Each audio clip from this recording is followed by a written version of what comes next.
"Don't leave me," she said. Her skin was milky white and totally smooth. It was a sign of severe frostbite, and it made her look like a porcelain doll. Her eyes stared up at me, unfocusing, pupils huge dark voids. "Don't leave me," she murmured again. I felt sick. With her long, dark hair, she looked like me. For a shocked second, I felt as if I was glimpsing a possible future for myself. The fact that she was conscious both encouraged and appalled me.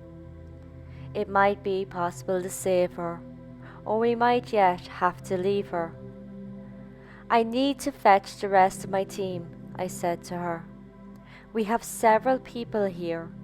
We will try and help you. I will come back. I promise." "Why are you doing this to me?" she asked.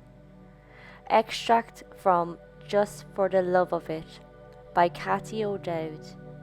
This was Francys Arsentiev, and this is the good, the bad, and the pure evil.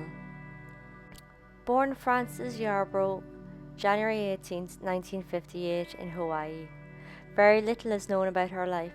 She married in 1992 to Sergei Arsentiev. Together they climbed many Russian peaks. She was the first woman to ski down Elbrus and summited its east and west peaks. The couple decided to make history reaching the summit of Everest without supplemental oxygen. Looking at Frances, she wasn't exactly the Everest type.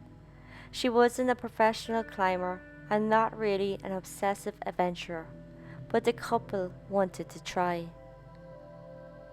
Mount Everest, though, isn't a monster you tackle lightly. It has its ways to remind climbers not to be cocky and never to underestimate the power of Mother Nature. There is literally no technology in the world that can help someone stuck 29,000 feet high with temperatures as low as minus 160 degrees. Ready for the spooky bit of the story? In 1998, a young 11-year-old named Paul DiStefano woke in a cold sweat from a nightmare and went immediately to tell his mother about it. In the nightmare, the boy seen two climbers stuck on a mountain in heavy snow. The boy watched as the snow surrounded the climbers, and then they died. What scared the boy the most was the climbers was Sergei and Paul's mother, Frances.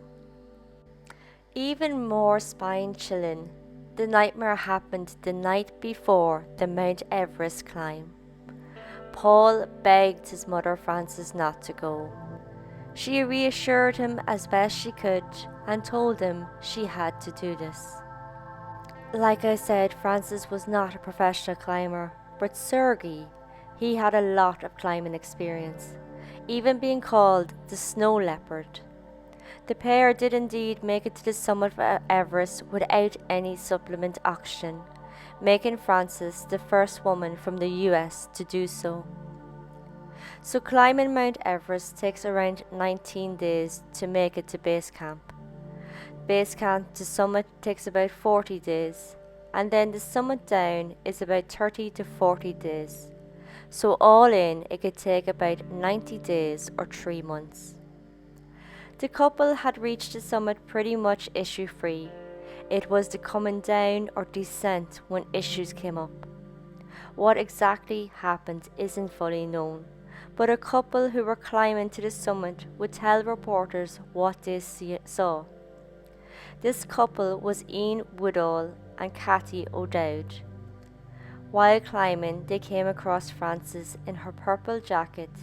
They noted her frozen body looked like Sleeping Beauty, which later the press coined the naming calling her Sleeping Beauty Everest. The couple, thinking Frances was dead, took a respectful moment and were about to move on when they noticed the body violently spasm. Frances was still alive, mumbling something. The couple would go closer to the body and realize they knew the woman from base camp. They had met her and even had tea with her. To them, she wasn't very passionate about climbing. She was more so accompanying her husband. They remembered her talking more about her child and life back home. Up on Everest, the air is 1/3 of the oxygen than at sea level. Frances lay in the snow, struggling for air. Her face was frostbitten, and she wasn't fully conscious.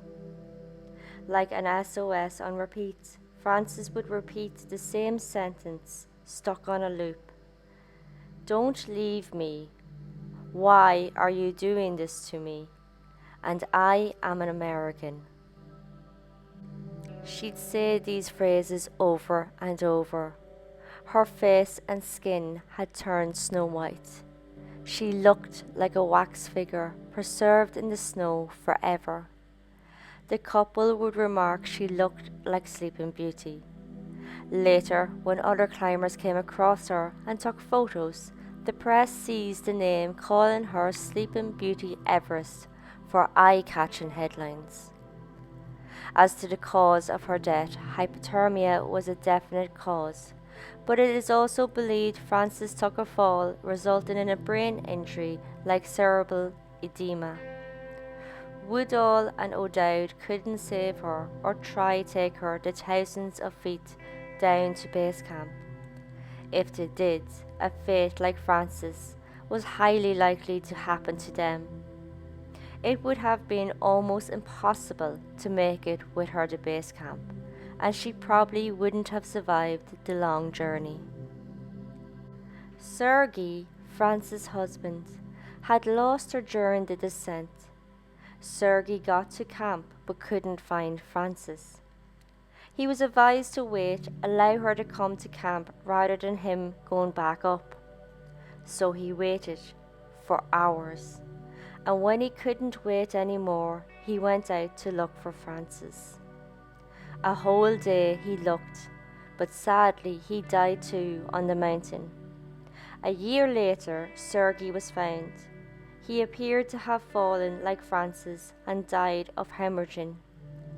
On Everest, the dead lie where they fall, like gruesome signposts, reminding climbers nature has the final say.